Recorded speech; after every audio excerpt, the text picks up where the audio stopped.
Hello, ya, alright, great, everyone ya. Ada banyak orang yang hadir dalam hidup orang lain, tapi tidak semua orang membawa sukacita, ya enggak? Beberapa orang datang dan membuat beban bertambah, tapi ada segelintir yang kehadirannya seperti mata air yang di padang gersang, menyegarkan, menguatkan, dan membawa terang ya. Be the reason someone smiles today ya. Jadilah alasan seseorang bisa tersenyum hari ini. Tuhan memanggil kita bukan sekadar untuk diberkati, tapi untuk menjadi berkat ya, untuk menjadi saluran sukacita, terutama bagi mereka yang sedang letih dan kehilangan semangat. Sukacita sejati bukan soal tawa keras ya, tapi tentang hati yang penuh damai dan menularkannya kepada sesama, bahkan lewat hal-hal kecil ya, lewat pelukan, perhatian, atau sekedar hadir dan mendengar ya. Hidup kita selalu berharga ya, kita hanya kita hanya dihabiskan untuk diri sendiri. Mari bertanya kepada diri sendiri, apakah kehadiran kita membuat orang lain lebih kuat atau justru lebih lelah? Nah, disinilah ya, luar biasa. Alright,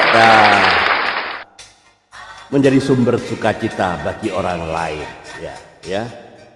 Be a source of joy for others ya. Terima kasih Anda sudah menonton ya. Tetap terus ya, sebagian orang memanfaatkan kekayaan dan popularitas ya mereka untuk apa? Mendapatkan pengakuan dari banyak orang. Mereka rela mengeluarkan sejumlah besar uang hanya untuk mendapatkan perhatian dari orang lain ya. Namun semua ini hanya sifatnya apa? Sementara. Biasanya orang-orang yang memuji dan mendekati karena hal-hal yang materi ya akan sangat cepat pergi begitu semuanya habis. Ya enggak?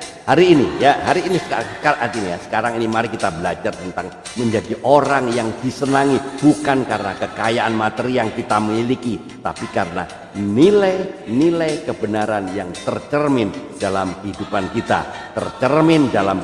kita, ya. Dalam Matius 5 ayat 16 ya dikatakan, demikianlah hendaknya terangmu bercahaya di depan orang ya, supaya mereka melihat perbuatanmu yang baik dan memuliakan Bapamu yang di surga. Sebagai orang percaya kita harus ya berbeda dengan orang dunia. Jika dunia berpikir bahwa melakukan perbuatan baik hanya sebatas menolong orang lain, maka kita harus melampaui hal itu ya. Tetap ya, kita harus di atas rata-rata ya.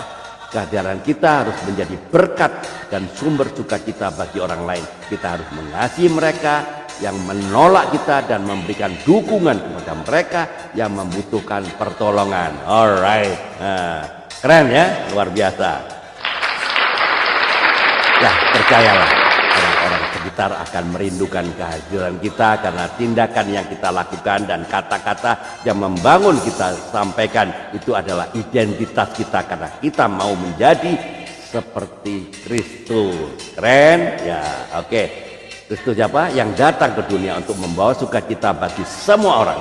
Dengan bantuan Roh Kudus kita diberikan kekuatan dan membawa percikan api bagi orang lain yang hidupnya mulai redup ya, karena beragam persoalan, problem, hambatan, rintangan, dan melalui kita Tuhan bekerja melalui hidup kita. Mari terus memancarkan terang bagi Kristus ya, bagi orang-orang yang di sekitar kita, sehingga mereka dapat mengenali bahwa kita adalah anak-anak Allah ya. 1 Yohanes 3 ayat 11 ya, ayat 1 ya, 1 Yohanes 3 ayat 1 ya.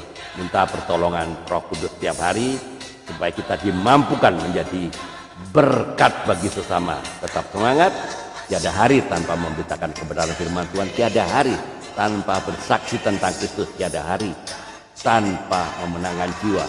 Indonesia for Christ, Indonesia for all nations. Tuhan Yesus memberkati. Amin.